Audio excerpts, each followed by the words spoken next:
الله سبحانه وتعالى خلقنا من العدم وغزانا بالنعم. والله يا إخوة نعم الله علينا كثيرة، وإن تعدوا نعمة الله لا تحصوها إن الإنسان لظلوم كفار. فكم من جاهل وأنت متعلم، وكم من أعزب وأنت متزوج، وكم من مسجون وأنت حر، وكم من مريض وأنت صحيح، وكم من مشرد وأنت لك أسرة، عندك في بيتك زوجة صالحة وأولاد أبرار وسمعة طيبة وصحة جيدة. أليست هذه نعم؟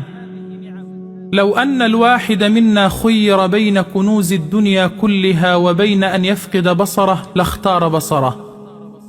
جاء رجل فقير إلى يونس بن عبيد فقال: يا يونس، قل مالي وكثر عيالي. كأنه يشكو من الله، كأنه يعترض على الله. فقال يونس للفقير: يا هذا، لو جاء لك شخص وأراد أن يشتري عينا من عينيك ب100,000 دينار فماذا تصنع؟ فقال الفقير: ولا ب100 الألوف. قال: لو جاء لك شخص وأراد أن يشتري رجلا من رجليك ب100,000 دينار؟ قال: ولا ب100 الألوف. فقال يونس للفقير: أعطاك الله من الألوف المئات، ومع ذلك تشكو من بسط الأرض ورفع السماوات. المؤمن ينظر إلى النعمة الموجودة قبل أن ينظر إلى النعمة المفقودة.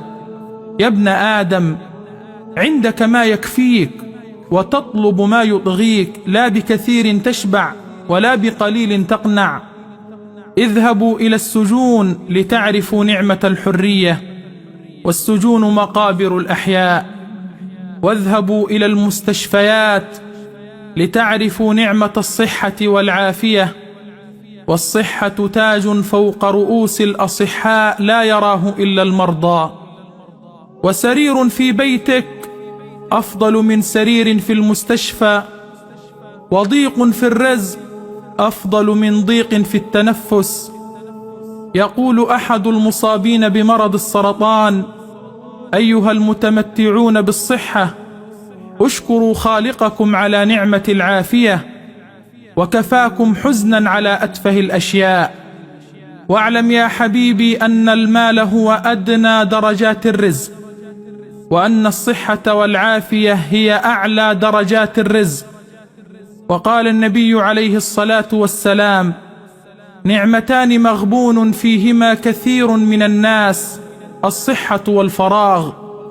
وأكبر دليل على أن الدنيا حقيرة لا تساوي عند الله جناح بعوضة أن الإنسان إذا أصيب بصداع شديد في رأسه لمدة 5 دقائق، الإنسان في هذه اللحظة عنده استعداد أن يتنازل عن جميع أملاكه حتى يرجع إلى أموره الطبيعية مرة أخرى. فيا أخي الفاضل، ما دمت تنام بلا مهدئات، وتستيقظ من نومك بلا وجع، وتقضي حاجتك في الخلاء في الحمام دون أن يكشف عورتك أحد، وأنت بفضل الله تمشي على قدميك، فأنت ملك من ملوك الدنيا. هل تعرف من هو الملك؟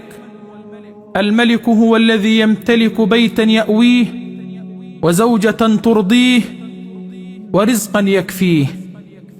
حتى الملتقى، لكم مني أطيب المنى.